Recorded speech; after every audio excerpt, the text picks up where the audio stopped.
No Cold. way. Oh, you look you, you look like Superman. There he is. Oh, dang. Nice mic. What am I gonna do? You look like Superman, dude. Holy crap, dude. It's good to see you. Good to see you too, bro. What's going on? Man. Hey, are you recording the actual video or are you just gonna use the audio? I do both. So I just push record for the video. I upload them on YouTube as well. Is that going to be an issue? Oh, I mean, I don't care. Okay. I didn't know if it was like a fire department. Should I not be in my uniform or what?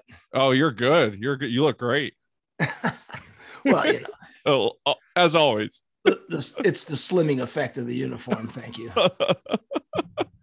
That's a pretty cool mic you got over there. Is that a Yeti?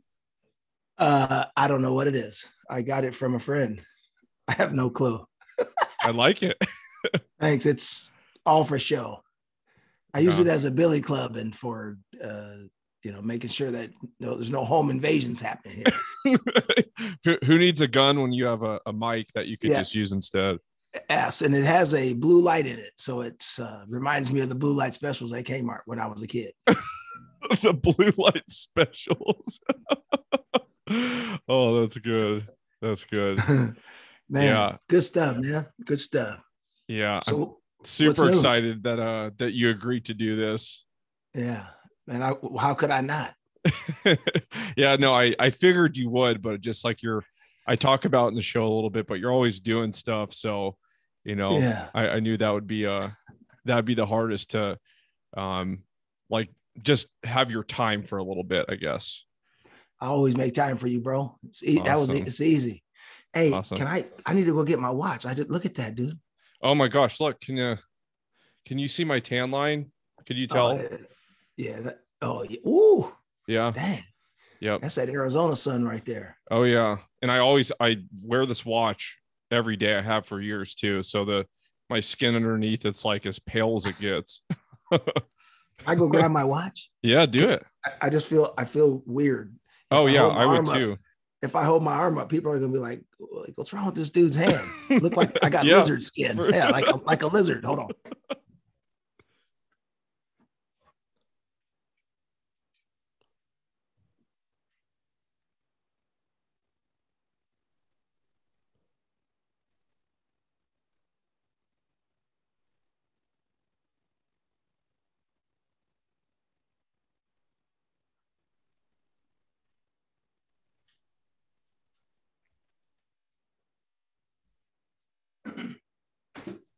All right, let's get this road on the show.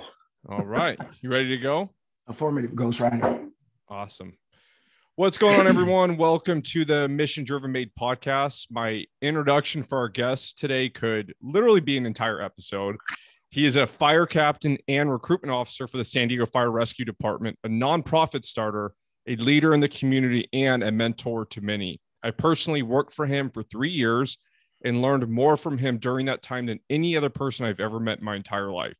I want to welcome Capt Jason Shanley to the Mission Driven Made podcast, where our community inspires people to win. Cap, thanks for being on the show. I'm super excited to sit back and probably just laugh until I'm going to throw up, as always. Hey, well, I might throw out all the little nicknames that I gave you during our time working together. So I'll just start off with, good morning, Jacob. How are you doing? I haven't heard that one in, what's it been, 9 months now? Yeah. Jacob. Jacob. Or Jake the Snake, or, whatever, you know what I mean? So man, I'm happy to be here, and I appreciate you allowing me to spend a little time with you this morning. And I'm looking forward to having the conversation. I don't know what you're going to ask me, but I'm sure you're going to try to have me say something to embarrass me and shame my family, and I'm happy to do so. Perfect. That's exactly why I asked you to be on the show. Let's do it. Let's go. Hey, man, I have no self-esteem. I don't care. It's whatever. It's at an all-time low today, right? Yes. And my job's on the line. I'm probably going to say something to get fired or whatever. Whatever. Let's go. Come on. All right, let's do it. Let me have it. Yeah, whatever. All righty. Well, I would love to hear a bit about your upbringing and if the fire department fit into that at all growing up. Yeah. Okay. Well, so I was born and raised my formative years in St. Paul, Minnesota. I was born in 1970. I grew up in a single parent household. I had a relationship with my father. In the beginning years, it was really rough with my dad because of, commitments he would make to me and wouldn't show up, stuff like that. So I think that had some kind of an effect on me. But my mother was really, really hard worker. As you can maybe tell, I'm biracial. So my father was African-American. My mother was Caucasian. I say was because they're both deceased now. But man, I had an incredible childhood, all said and done. I grew up in a community that was pretty mixed. And a lot of my friends, I had friends of all different backgrounds. And we would stay out.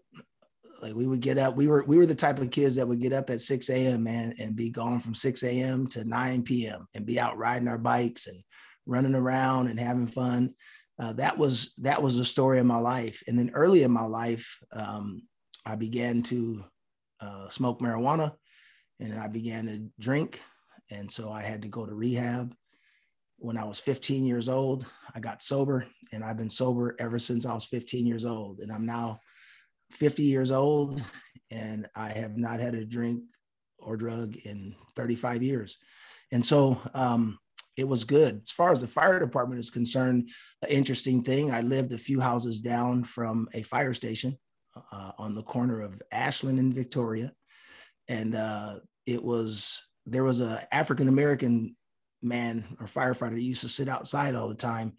And he had a toothpick in his mouth always, and he would be whittling. He had a little knife, and he would whittle on wood and make little things. And his name was Artie Hill. And I didn't understand why he was outside all the time. But once I became a firefighter, I went to visit him in St. Paul. And I asked him, why were you always outside? And he said, because the racism was so bad in the fire stations, people used to do things to pick on him all the time, and he didn't want to have to kill somebody or hurt somebody, so he would just sit outside by himself. And so but man, the firefighters, when I was a kid, they used to fix our bikes and like change our inner tubes and do all kinds of stuff to her. They were like our friends. Like that was like, you could just go to the fire station and and it was just kind of a trip. I never they were kind of always larger than life. You see all the knobs and going down the street. We had a dog named Quigley, an old English sheepdog when I was a kid. And the dog used to chase the fire engine down the street all the time. Just so weird. I don't know, why do dogs do stuff like that? Like when you catch it, what you gonna do? Bite one of the knobs off? Dogs really ain't that smart. People can say what they want to, but dogs don't think very well. But so I used to always wonder why my dog would do that. And so my mother had, I remember one time I got in trouble, and I was trying to hide from my mother underneath a car behind the fire station. And man, she parked her little van and got out, man. And I don't know if she had an extended belt or what, but boy, she was sure getting me underneath that car. I thought I was hiding.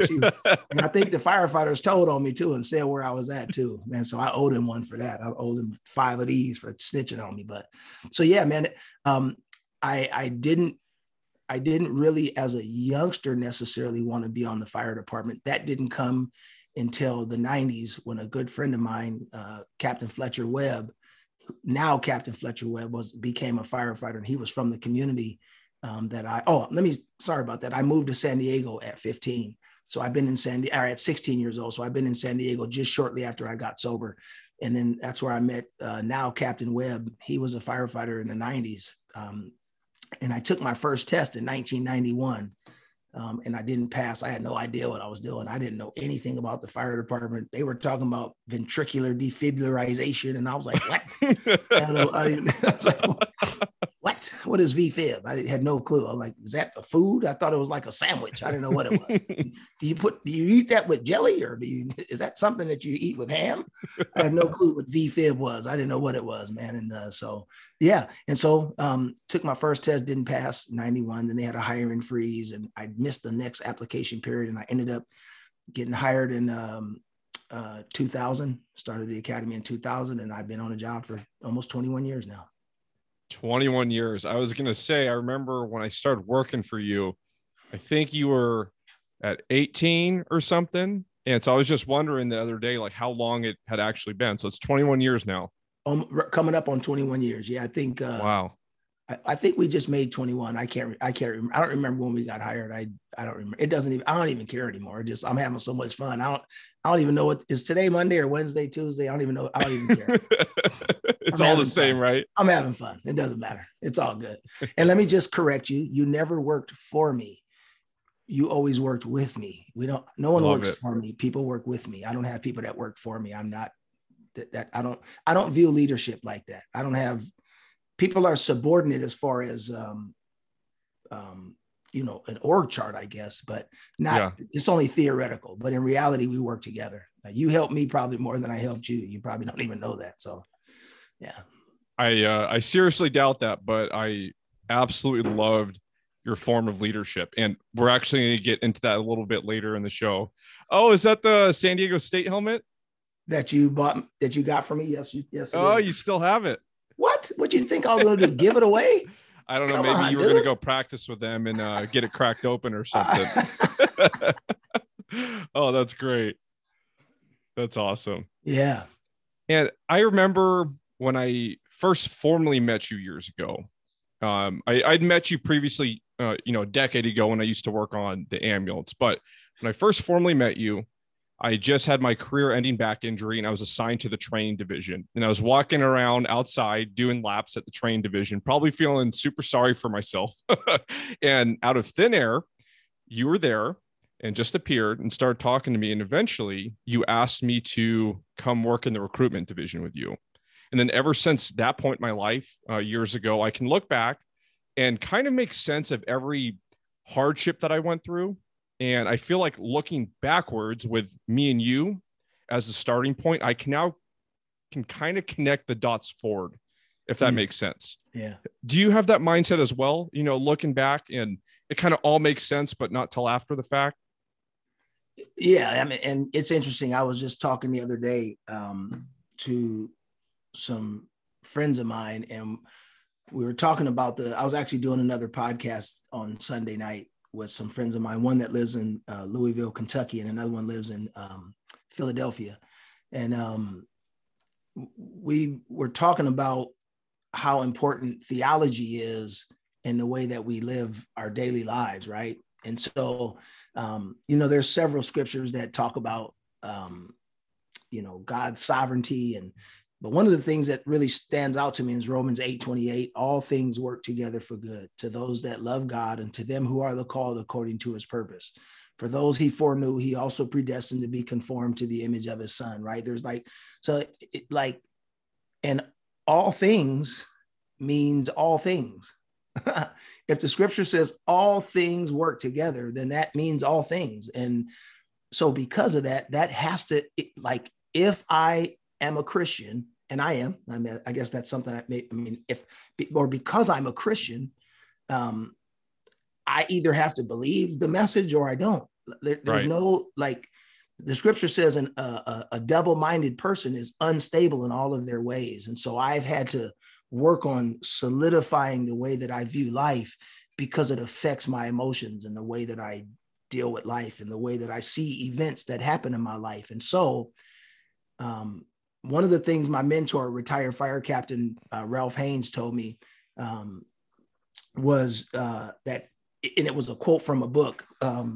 You can't see behind me. I don't know why I blurred my screen. I should have let you guys just marvel at my library. But I love the bookcase. I saw it for a second. Yeah, I'm sorry, man. And now it's too late because then the video is going to look weird, and I even probably look weird with all this, with my body disappearing. It's so stupid. I shouldn't have done this. But, it's great. But yeah, Captain Haynes told me a quote from a book, Edwin Lewis Cole, and it talked about crisis is normal to life, right? Crisis is normal to life, and to make a decision in the moment of crisis is difficult and not impossible. It is very difficult to make a decision in a moment of crisis to make the right decision in a moment of crisis if you haven't thought about it or pondered it before the situation happens. And so because I can't see into the future, I have to cement in my mind that whatever comes my way during the day, somehow God is going to cause it to work together for good. And so when things happen in my life, they're very difficult things. Some very difficult things have happened to me in my life, but I've always had to remember that principle that somehow God will redeem this moment and make it worth it, and will give me the ability to be able to endure it and make it make sense at some point. And so I try to look at life that way. I wake up, excuse me, expecting that people are going to act the way people act. I expect people to make decisions based on their own personal philosophies. I expect people to say that they believe one thing, but they're going to do something different. I expect people to say I'm a Christian and then don't, you know what I mean? I expect people to do those things. And so when things happen, I try not to get all bent out of shape. And I'm not saying that I don't get bent out of shape sometimes, but that is always my anchor, is that all things work together for good. And all things means all things. And so I don't know if that answers your question, but that's what came up for me when you just said that. Oh, it absolutely does. And kind of like you were just explaining, but at least for me, it's really hard in the moment to be able to do that. Like how you say you kind of prepare every day in that certain way, knowing, what could happen. For me, it's so hard to do that. I can normally just look back and be like, okay, it made sense that I went through that. Yeah, it can be challenging. So I guess let me end by saying yes.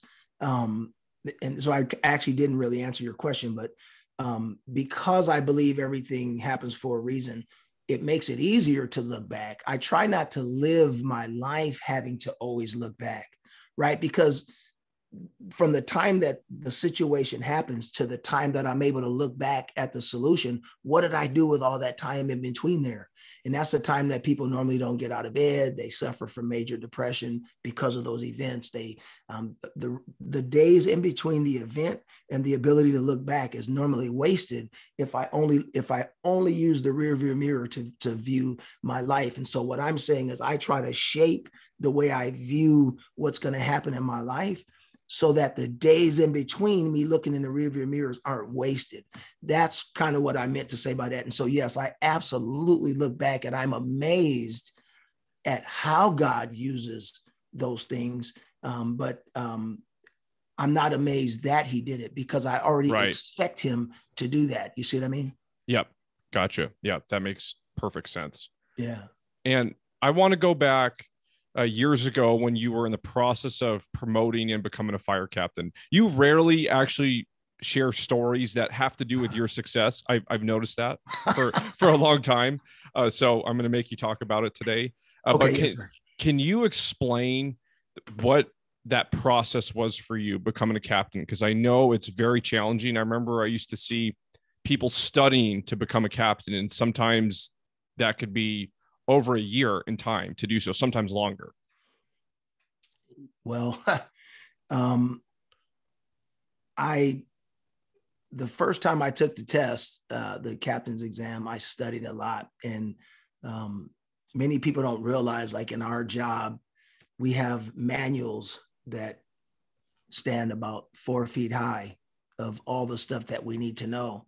And at each level that you progress, you have to understand those manuals in a different context, right? So as a firefighter, when you go through the academy, you learn the manuals from a firefighter's perspective. Here's the things that you need to do, right? And then as an engineer, you have to say, okay, well, and then they kind of pull out certain sections that pertain to engineers, and you have to understand those manuals from the perspective of someone who's going to be operating a fire engine. So that's more policy driven, right? And a lot of stuff is specific to the engineer position and situational stuff or whatever. And just understanding policies in general, because the engineer's position is the first level of leadership in a fire station, right? The way it works as a firefighter, typically, well, when I came on as a firefighter, I would usually go to the engineer first. I wouldn't just go to the captain right off the bat.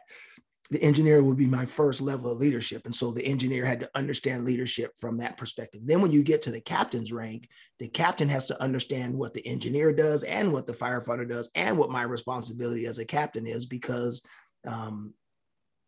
everything falls back on me. If anything happens, if a policy is violated, if a rule is broken, if whatever happens as a leader, I have to be able to, I'm the leader in the fire station. So I have to deal with everybody's stuff. There's an old saying that I love, that the person who knows how to do something will always have a job, but the person who knows why will always be his boss. And so as a captain, you have to know why. You have to know why. And so, so that, and I'll say this, I studied really hard, many nights and days and nights of studying and practicing and studying and practicing. And I was at Fire Station 19 and I was working, and my wife said, "Hey, your letter came from your test." And I said, open it. Because I felt pretty good about it. Open it.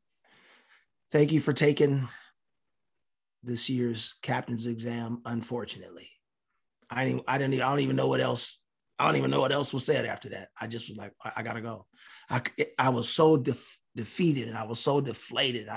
And part of it was, one, I just don't like to lose. I don't like to lose. For one, I'm not a good loser. I am a sore loser. And I'm trying to work on that. As much as I say I'm a Christian and all things work together, my losing somehow, I don't think that works together for good. I don't know how God's going to do it. No, I'm kidding.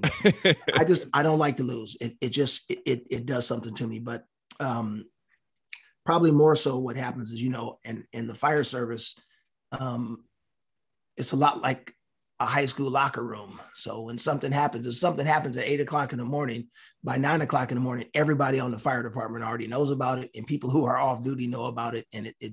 And so people know who took the captain's exam, and then they write down the list of everybody who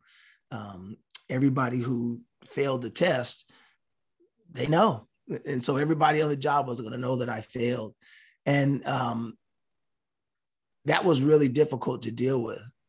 But one of the things I'm grateful for is people in my life that pour into my life and help me understand how to deal with bad things that happen. And I have a good friend of mine. I haven't spoken to him in a while. I need to call him, but he lives in Indiana. He used to live here in San Diego. And I was on the phone with him years ago. His name is Rich Day. And he was sharing with me. He said, "Hey, do you think failure is bad?" And I go, "Well, yeah. I mean, of course, who doesn't think failure is bad? Like, whatever." And he goes, "What is failure?" And I gave him some definition. I don't even know what I said, but he was like, "Well," and what he explained to me was, the only thing failure is an exposing of my weakness. That's it. If I fail, it just exposed the weakness. That's it. A failure is simply a exposing of a weakness. So I failed my captain's exam and it exposed the weakness. And so, and I had to think, and I was like, oh man, yeah. And so I realized but this was a process, right? And from there, I was like, I'll never take the test again. I'm done. It just took the wind out of my sails. I'm over. But once I begin the process, and I began to, and there's a bit of trauma that happens in failure, right? With all the, what is my family going to think? What's the fire department going to think? Woe is me, all these kinds of things. But once I kind of went through that, and depending on the failure, that process may take a little longer, but it just took me a little bit of time. But once I began to think about, remember that principle, that failure just exposes a weakness, I was able to regain my footing. And what I actually realized during the test is that I spent more time on my strength than I did my weakness. That was simply all that happened. I'm a people person. So I studied in the captain's exam, they do there's a few different modules that you do. There's a written part, and then there's an interview part, and then you have to do a fire simulator. So you sit in front of a screen and you watch a fire, and they make all the fire appear, and you have to put the engine companies in a particular way in a particular time. And if you don't do it right, the fire gets bigger and whatever. So and then the other part is an employee counseling part where you have to deal with some kind of trouble in the fire station. Well, I spent more time on the employee counseling part than I did on organizing the fire. And organizing the fire was the thing that I needed to spend time on because I'm a people person. My strength is people. So I didn't have to spend much time on that, but for some reason I did. And I got exactly what I prepared for, right? So, and it showed me my weakness was I didn't spend time on the things I should have spent time on. So, but needless to say, I got back on the saddle, took the test again, and by the grace of God, I passed and became a captain. And I've been a captain now for maybe 6 or 7 years, and it's been great. Yeah, I personally think the captain's the most influential person in the department out of any rank. Just my personal opinion. Well, and I agree. And I kind of my career in some senses, not as far as training or any of the other things, but just career pathwise, my career has modeled a lot of what Captain Haynes did. I kind of have his philosophy. So when I go into the fire station, between the pump and the truck typically is a little bit slower and people want to ride there, but I don't mind riding on the engine because I kind of feel like I'm an engine captain. You know what I mean? Like that's the engine runs more calls and does more stuff. And so I'm kind of like Captain Haynes. But the other part that he said was that he was better as a captain because he got to do more day-to-day interactions with the people at the station. And that's what I like. I like dealing with people. I like loving people. I like making sure people are okay. I like you know what I mean? And so I have a personal philosophy that I bring to the fire station that really works for me and, stuff like that. So I agree. The captain is the first line of defense that protects against those wicked chiefs. Kid, if any chief ever listens to this, I'm joking. Don't tell.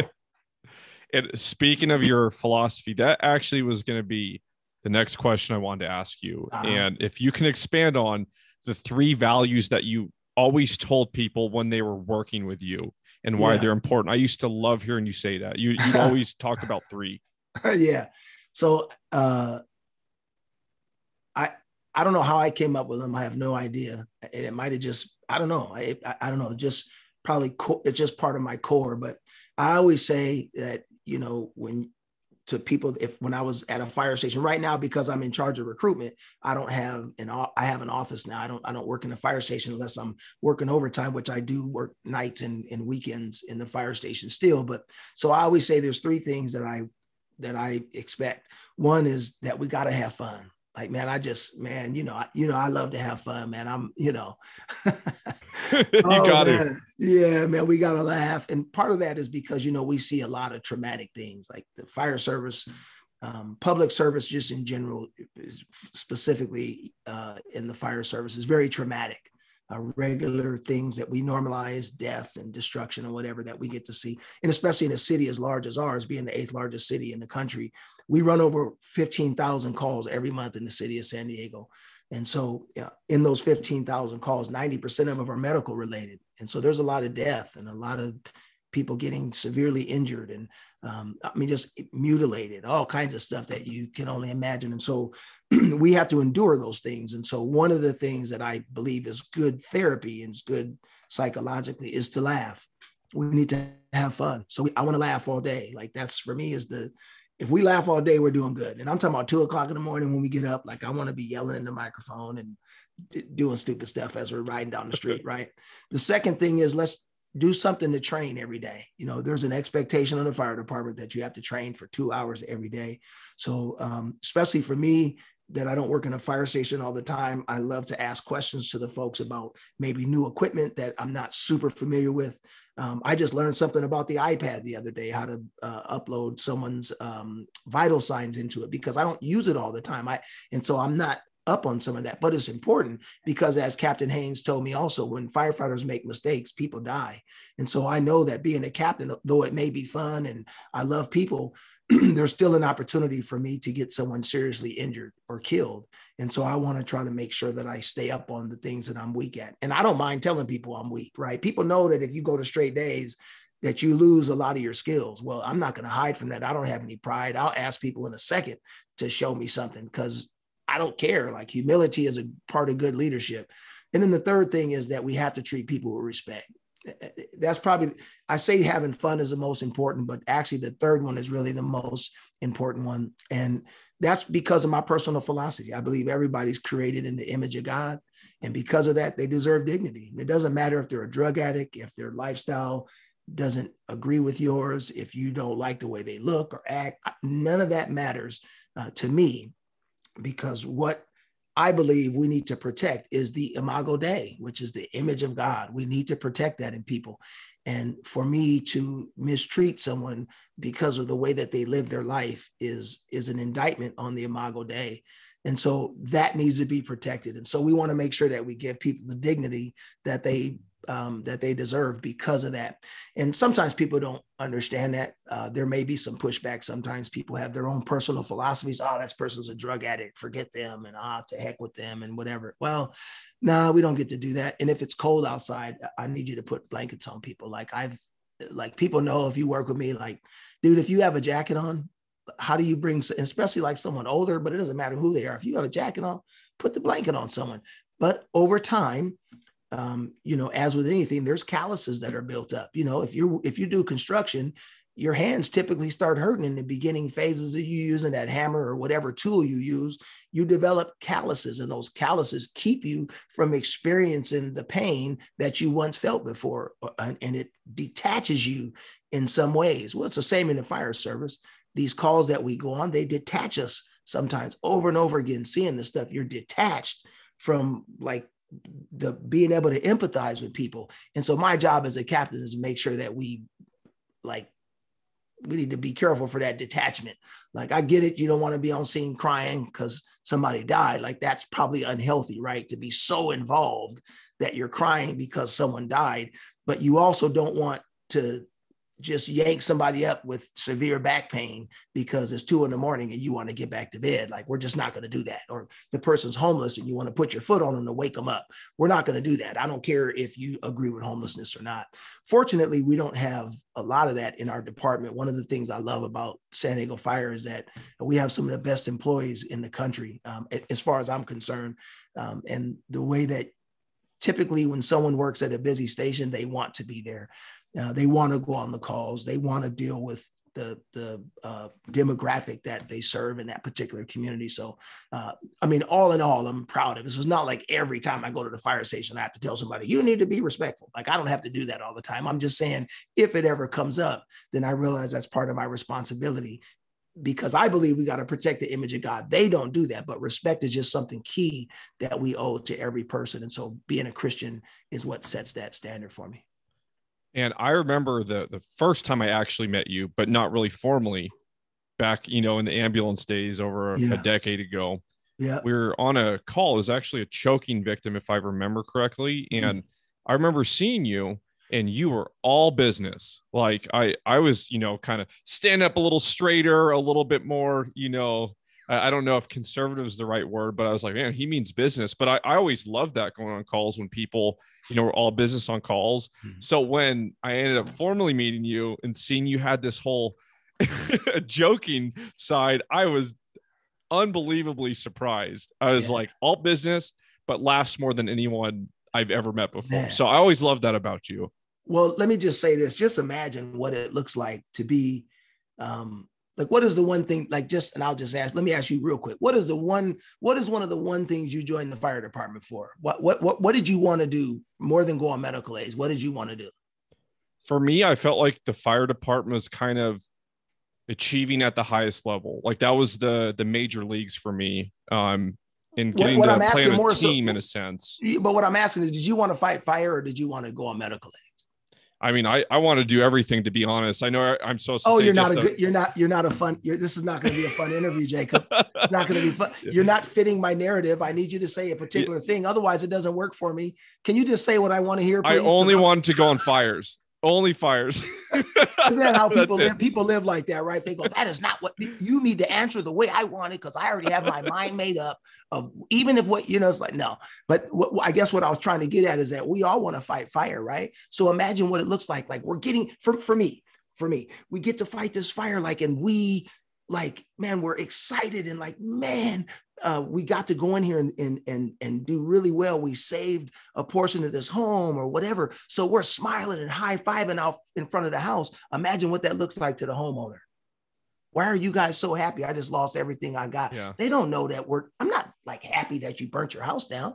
I'm not happy. So, or something, we're doing a CPR and we're standing outside talking about what we're going to have for lunch. And the person who just lost a loved one is watching us smoking and joking out in front. So I tell people, hey, while we're on this call, we don't need to laugh and don't do none of that. We can get in the rig and scream and yell all down the street, but this person just experienced what could be the worst thing that ever happened in their life. And they're not going to interpret the good deed that we did while we're out here laughing. They're not going to nuance that and go, oh, trying to decompress, or they don't do that. And that causes problems. So that's why when we're on calls, I don't care what you're doing after work tomorrow and all that. Until we clear from this call and get in the rig, don't ask how you don't do that. So that's why I don't let people do that. I don't want people to do that. I don't want 100%. people.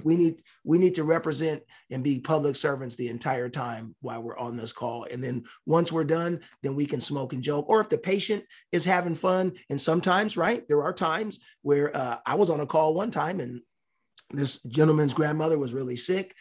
And to be excited was going to make her situation worse. And so we were kind of joking with her a little bit, trying to make light of just the situation. And her grandson got upset. And I had to pull him to the side and go, listen, like, I understand you see this as like being disrespectful, but here's why we're doing it. He was like, oh, okay. I was just wondering. I said, oh, absolutely, man. This is not. So there are times where we may have to react a particular way that might look different, but if we can eliminate the opportunities for misconceptions, I love to do that. So we have enough time to play around. We got enough time on the call is probably not the best time to do that. 100%. Yeah. And one of the other things I noticed about you right off the bat was how many people that you connect with on a daily basis. And you're always on the phone with someone, giving them guidance or direction or help in some sort of fashion. Sometimes it was career related, sometimes not. Sure. How did this servant leadership type of mentality come to fruition with you? Like, how did this come about? Well, two things. I was talking to my sister about this the other day. I think I'm a mix of my mother and father. In Minnesota, my father was the mayor, not literally, but he knew everybody. My dad knew everybody. He would meet somebody and go, hey, how you doing? What's your name? Who's your mama? Who's your daddy? You know what I mean? And then your grandfather, so-and-so. And is this your cousin or whatever? I knew your daddy back in the 20s or the 30s, you know what I mean? And like, what? This dude knows everybody. And so that was just naturally, I guess it was innate. That was just a quality. Like, I just meet people. When I come in, I want to know who everybody is. Who are you? And like, what do you do and why? And so that's one of the things that I really, really love. And then the helping part probably came from my mother. My mother was very helping. When I grew up, we had people from different countries come and live with us. We had a Hmong family, a Laotian family live with us. We had two immigrants from Ethiopia that came to live with us when I was a kid. We took in people who were formerly incarcerated. I mean, and our house was like the foster home per se. In the neighborhood, people knew they could come to our house and get food and hang out and helping people was just always something I grew up seeing. Even my pastor, Pastor Jerry from Park Avenue Baptist Church, when I was a kid, he used to walk the neighborhood as a pastor and like talk to the neighbors and people that went to church and see if they were okay. Like, unbelievable. Like I told him I seen him 40 years after the last time I saw him. And I just said, that's what I remember about you, Pastor, was you used to walk the community. So that was something that I just saw. I saw that growing up. That was what was modeled for me. That was behavior. So I feel like I just got that from my mother and father. And then just, to be honest with you, in my life, I've been really blessed. I can't believe what I get to do for a job. Like, I haven't had to go to work in 21 years. You know what I mean? It's like some people have to go to work and like, I get to go to work.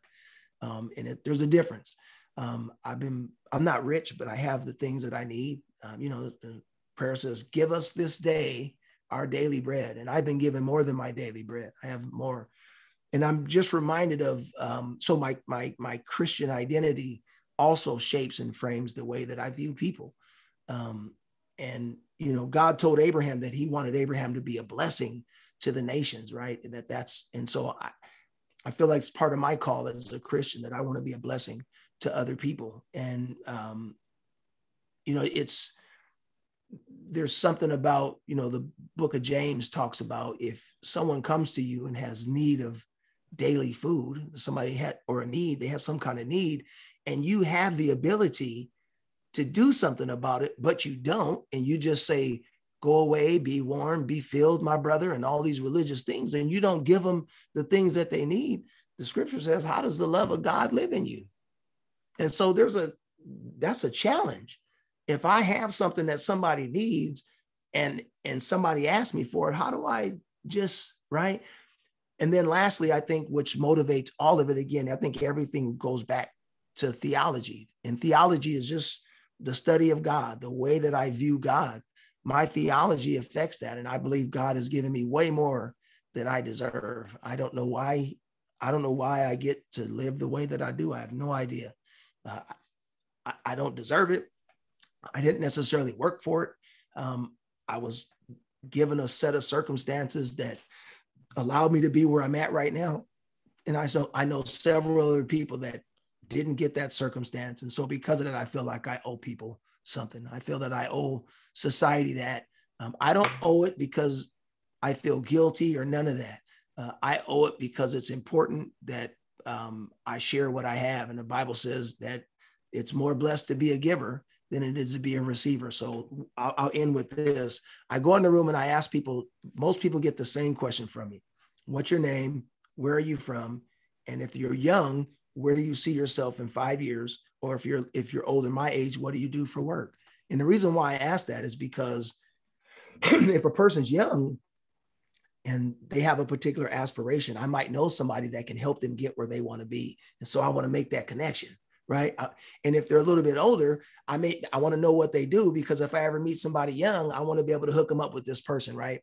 And then I want to be able to see, and you know how we used to go around everywhere and like, we represent a really large organization that's pretty powerful. And if we can create some of these relationships with people in the community, it only helps us to further our brand and to create value in the community. So, that's really why I want to see what people do so I can hook people up. I love to hook people up. I love being a connector. I'm a master connector and I have major ADD. Yeah. I just remember whenever we would go to a public speaking event or a career fair, you were so intentional. It was like you had this game plan in your head before we got there, because we'd walk in the door and I look to my left and you're gone. And I see on the other side of the room talking to someone. And I remember thinking, oh, he's, probably known that person for 10 years. Your arms around them. You guys are laughing. I come over and you've known them now for about 45 seconds. I'm like, man. And no, I just, you already know this, but I really, really tried to model how I was with people after watching you. I never this sounds weird, but studied someone so much, the way you did things, and tried to do that myself. A lot of people, you'll learn from books. I read a lot, but actually seeing all this stuff into practice, sure, and seeing how purposeful you were with people, it gave me a whole new outlook, I guess you could say. Well, I remember, and I just want to, I'll say publicly too, I remember when you spoke before, how many educators were at that thing that you spoke at? Oh my gosh. Was there 1,500 people there? Was it, am I exaggerating? Was there 100 or 50 or how many was there? There was, I think there was around 500 or so, even though it seemed way more. And then I think it was more than that, but I know it was a lot. And, yeah. And for you, that might've been the biggest audience you ever spoke in front of. That absolutely was. I wanted to fake my own death that morning when I was, when I was walking up to speak. Well, I'll tell you, man, I'll never forget. I got an email from the gosh, man, he was like a chancellor or some hot, or was it I forgot who, it was some big top person or whatever in an organization that was there, and he just raved about the reviews they got from what you talked about and how you presented and carried yourself, man. I was so proud of you, because I know that public speaking and doing that thing was something that you wanted to work on to become. And I remember just emailing the fire chief and chief, look, and I was just so proud. And that's why when I realized that you were doing this, I wasn't surprised. When I think of mission driven, when I think of that, that perfectly encapsulates who you are as a person. And I said at the beginning of the podcast that I learned more from you than you did from me. And I used to watch you when you obsess with things, when you want to do something. No, for real, man, you are like a bad puppy. A bad puppy, like you gonna get that snack somehow or another, right? And that's how you are, and you're gonna make sure that it happens. And man, you definitely understand what it means to be mission driven. You understand what it means to fully invest in something mentally, to go for it. I have no doubt that what you're doing right now is going to bless a lot of people because you do take what you do very seriously. You studied for that speaking engagement, but also you have an ability to speak from your heart. And I believe that as much as our hearts can be pure as humans, right? So I don't say your heart is pure like you're some, angel. But what I'm saying is from the way that we view hearts that have been transformed by the work of Christ in our life, your heart is pure. And if I never told you before, I want to tell you now to just trust that. Now, the scripture says the heart of man is desperately wicked, and who can know it? Like, I understand that there's this proclivity, if you will. Big word. We have this tendency to trust our hearts, maybe sometimes when we shouldn't or whatever, but for the most part, when you're doing something that you shouldn't be doing. And I just encourage you to trust your heart, man. And I hope that millions of people get to hear your story and see what you've done, because where you are today from where I saw you those years ago in the parking lot, and I just was like, hey, you want to come work with me? Because there was something about you that I just wanted to know. And like, you just seem like a really cool person. And you did not look like you look right now. I wish we had some before and after pictures. Like I'm serious, man. Your back was injured and you were heavier. You know what I mean? You walked, you didn't walk the same. And then what I saw over the years, once your back began to sort of heal and you were able to work out, man, you got right back to your workouts and like you slimmed down and all this kind of stuff. You still walked really heavy though. Remember when I used to say that? Like, of course. Well, yeah, we could, man, we could hear you walking in a rock concert. I said, those are my boots. I blame those on my boots. Exactly. It wasn't my fault. Yeah. But I'm proud of you, man. I'm proud of what you're doing. And it doesn't surprise me that you're doing this. And I just went on that long tirade to just say, ultimately, man, I'm really proud of where you are. And I'm not surprised. It doesn't surprise me in one bit. It doesn't surprise me in one bit. As usual, you say something, you drop the mic a little bit, and then you leave me speechless, and I don't know what to say after. So, just do what you used to do and go blah blah blah blah blah blah. That's what we used to do.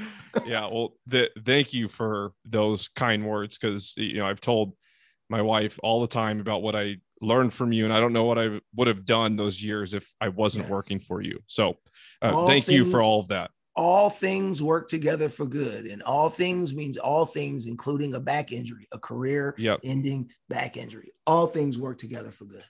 Absolutely, 100%. Yeah. And this kind of goes into what we were talking about with all the public speaking. And I probably asked you in the past, I might have forgotten, but I don't understand how you got to such a high level of skilled public speaking. I mean, some people might be naturally better than others, but I do personally believe there's a lot of skill involved. Is it for you just, you got so many repetitions over the years? Is that how you got to where you were or are? I have no clue. I never studied it, nothing. I just do it. I just go up. I think, for me, I believe the things that I believe, and the truth doesn't need a filter or anything. Like, I can speak the truth. I don't feel the necessity to persuade people to feel a certain way. The work that happens in a person's heart and how they view life has, in some degree, I play a part in that. But ultimately, like, God is the one that positions a person's heart where they're going to go. If I preach the gospel to somebody, like, I don't have to stand around and wait for them to convert. Like, I don't need to do that. Like, the work of salvation happens in someone's heart. So I don't feel a need to persuade people. So when I talk, I just speak from my heart, and what I say is what I believe. And I'm okay being wrong. If I'm wrong, that's okay. Like, it doesn't hurt me to be wrong. So I don't have that fear. I'm not the most handsome looking cat or whatever, but most times I can say something funny and people don't even realize I'm ugly. You know what I mean? So that's why, that's why I got to have a couple of jokes or whatever. So people don't realize that I'm ugly or whatever. They go, the guy sure is funny. And then someone in the back goes, yeah, but he looks like Shrek. You know what I mean? So, I'm like man. I'm like a 3D cartoon character. You know what I mean? A plump body, bald headed, but, so, but the other thing again is I love people, man. And so I don't know, man. I feel purpose driven. I feel like my purpose is to be a connector. I feel like the things that I say are true and people need to hear them. I don't know. I didn't take classes. I didn't take like a Toastmasters class or anything. Plus, one of the other things is that I pastored. I became a pastor for like about, I don't know, 15, 16 years ago, something like that. So I've preached a lot. I used to do open air evangelism on the corner. I sit on the corner and share the gospel with people, you know, hey, come here, get over here. We give out money. Let me give you some money. If you can prove to me you're a good person, I'll give you this $50 right here. Right. Okay, come on. Okay. Well, hey, so I'm going to use the 10 commandments as a standard. Is that okay? And they go, whatever, it doesn't matter. Perfectly. $50 now. I'm gonna give it to you. I promise. So have you ever told a lie? Yeah. Okay. What does that make you? A liar. Okay. So, you know, you prove to them by using the 10 commandments that they're not good people, because good people don't lie, good people, you know, whatever. So they wouldn't win or whatever. Then we'd have fun and I'd give them money anyway, but I share the gospel, give them a gospel track and give them some money and just interact with people. And right. And so it's like just things like that, like being involved in stuff like that. Just my fear of people went away. And ultimately, what is somebody going to do to me? Laugh at me? Okay. Okay. Yeah. So what? Like, what difference does it make now, if I'm doing something wrong and you think bad of me, then that's not good. But if I'm doing sincerely what I believe is right, then I just don't have a need to, I have an authority that comes from God and I don't mean an authority like I can say and do what I want. Absolutely not. I have an authority and a responsibility to be a public witness, and I take that seriously. And so I've learned from a lot of people, I think, to how to speak or I emulate certain people that I like in public, but ultimately I'm just myself. And this is just personally who I am. Like I don't know why I do it. This is just who I am. And I don't know what to do about it. I can't help it. The main thing I noticed with your public speaking too, that I felt was a lot different from most people, the way you engage someone with a one-on-one conversation or small group, it's the same thing, even if there's hundreds of people. That was the main thing that I noticed. Like, how does he do that? The engagement is the exact same. That was the biggest thing. Let me just say this last thing. Like, I believe ultimately it's actually pretty simple. Like, people don't need a whole lot of different things, right? I mean, like, the needs of every human are pretty much the same, right? We all want the same thing. Like, who doesn't want to be loved? Who doesn't want to be listened to? Who doesn't want to be justified? Now, there are some people who want to make excuses for everything and never want to take responsibility. And what I mean, okay, that's fine. But like, ultimately, we all sort of want the same thing. And so I address those same needs to everybody. How difficult is it to offer someone a compliment? Just to compliment them. Hey, man, you look nice today. Man, that's a nice tie. Good stuff, man. Hey, you look really important today. What do you do for work? Hey, like, why not?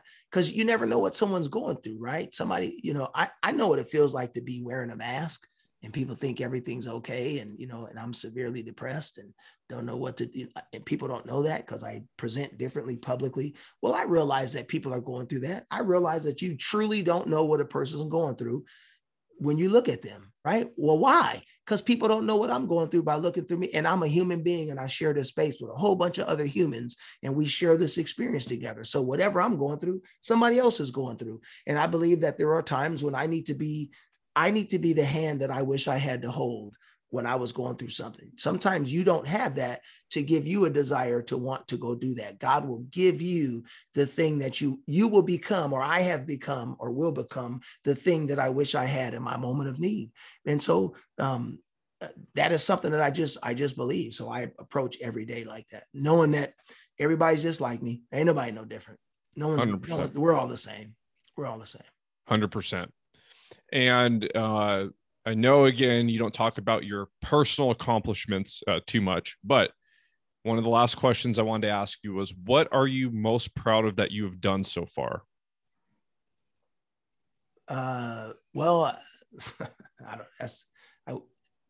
I mean, getting married. I've been with my wife we've been married now for coming up on 26 years. Wow. So I'm happy about that. When you say proud, like, the whole pride thing being proud is there's different types of being proud. And so I'm more grateful that I got married. I'm grateful and proud that God allowed me to meet my wife, and I would have never done it on my own. I was too stupid to know that is what I needed.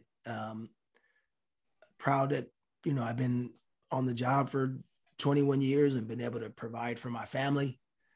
I'm proud of the positions that I take publicly. I believe that our world is in extreme chaos right now. I think and it's always been that way, but just a new level. I believe everything is polarized. And everybody's picked one side or the other. And I don't think that that's the way we should view life. I think we should come to the table with our differences politically, religiously, and have real conversation and just get to know people instead of assuming a bunch of stuff. So I'm proud that God has shown me some of those things. At least that's what I think, at least that's what I view, is that God has shown me things. I'm proud to be a Christian, proud to be a father. I got 2 daughters, one 21, one 16. My 21-year-old daughter is a junior in college. And my 16-year-old, my 16-year-old decided this year that she wanted to graduate from high school early. So she graduates on Thursday on the 10th. At 16 years old, she's out of high school. Proud that my wife homeschooled my daughter for the first 8 years of her life. And she spent 2.5 years in high school and realized in public school that it wasn't for her. She's over it. So she's going to graduate and go to school. I mean, proud to know you. Proud that we had a chance to meet each other, and proud that you view me the way that you view me. You know what I mean? Like that's important to me. You know what I mean? I'm proud to be the son of Carol Shanley and James Millsap. I'm proud of my siblings, Richard, Charles, Thomas, David, Dehia. You know what I'm saying? Elizabeth, Kristen, Dr. Stanton. I'm proud to have the siblings that I have. Yeah, man. I don't know. I don't know. I don't know what else to say, man. I don't know. That's it. That was great. That was a great answer. I loved it. Yeah. All right, Cap. So this is going to be the last part of the show, and I want to give you the floor again for a few minutes. Any takeaways that you can give listeners if they're looking to achieve goals that seem just way out of their reach? Wow. It's different for me. That this is a kind of a tough one because I live my life a little bit different. I actually was thinking today about what I was going to do for the rest of the day, and I realized that I don't have a goal for the day. And I'm wondering, like, why do I spin my wheels so much? And it's because I go off the top of my head, right? I try to keep everything in my brain. And Jim Rohn once said that you never want to trust a really good idea. I don't know if he said it exactly like this, but the principle was you never want to trust a really good idea to the infallibility or to the fallibility of a mind. You put something in your brain and it could go away in just a second. And I have ADD, you know that. I mean, we'd be driving down the street, going to a speaking engagement, and before you know it, we're going to get Haagen-Dazs ice cream somehow. It's like, what happened? And so I think, for me, one of the things that has always helped, and God told Israel this too, right? To write down my commandments, write them down so that you can see them. And so I would recommend that I don't know what I'm aiming at if I don't know what I'm aiming at. So I have to identify what I'm aiming at. So the first thing is to know what I want to do. And the second thing is to see do you have the resources to get the things that you need, right? One of the things that, I believe in, and you've seen it many times, is that your associations are always going to outwork your skills. So I'm not the smartest person in the world, but I'll tell you right now, not you personally, but some other person you may want to find out how to do something. But I'll make a phone call. We need to know the people I need to know the people that have what I want. So identify what I want. Do I have the resources? If I don't have the resources, do I know somebody that does? And so those relationships come into play, right? I can call somebody and ask for a resource. And the third thing is, fourth thing, I think maybe, and I'm just sort of making these things up. I'm looking at the trajectory of my life. And one of the things that I've had to have is audacity. You got to have the audacity to achieve that. You know what I mean? And we've been in places we ain't have no business being. What we doing in the athletic director's office at some big D1 college, and they're talking crazy and eating potato chips. You know what I mean? Come on. But man, you got to have the audacity, man. Listen, you got to have the audacity. Like, you ain't better than me. Not you, but man, I'm created in the image of God. I'm an image bearer, man. I know the king. My daddy's the king. You know what I mean? And I know that my intentions aren't wrong. And the other thing I think so one, know what you're doing. Two, do you have the resources? If not, go get the resources. You need to have audacity. And then I think the most important thing that I've learned about everything is the intention for the goal. What is my intention on wanting to become this thing? Why do you want to do that? Because if I want to do something just for me, it's probably not going to work. And I'm grateful that stuff that I want to do just for me, we got so many selfish people in the world. My prayer is that every selfish person never gets what they want. I pray that every selfish person never gets what they want. I know that that's not a reality, and God probably won't answer that prayer, but man, you got to have the right intentions when you do things. And sometimes just the way God works is that, and especially if you're a believer, the scripture says you have not because you ask not, but then it says when you ask with the wrong motives so that you will spend the thing that you get on your own selfish desire. And God's not going to answer that kind of stuff. So many times I've spun my wheels because my motives were incorrect. People don't like to think, I just need to try harder. No, you need to correct the position of your heart. Your heart is wrong, and you don't want it for the right reasons. And if you get your heart right, then most of the time you realize the thing that you want is not even the best either. And the last thing I say is that after you've done all of those things and maybe it's still not working, maybe what you want is not what God wants. And don't close your eyes. Even in the midst of achieving my goals and going for the things that I wanted to go for in my life, I've realized that in many cases, what I wanted is not what God wanted. And because of that, the thing didn't happen for me. And I had to keep my eyes open for other possibilities along the journey, knowing that, my heart is in God's hand, and God twists and does what he wants to do with it. And so much of what I believe just goes back to my theology. What do I believe about God? What is my understanding of God? And from there, I think everything else flows. That's where a lot of my understanding comes from, is how I view God. And so if I got my theology wrong, all my other ologies are going to be wrong, right? So I'll say this, my theology affects other ologies, right? Like my psychology. So my theology affects my psychology. How do I process information in my mind? My view of God is going to help me process information in my mind, my psychology, but it also affects my methodology. The methods that I set up to get the things that I want is going to be determined by what I believe about God. If I believe God will supply all my needs according to his riches and glory in Christ Jesus, then I don't need to manipulate people to get the things that I want.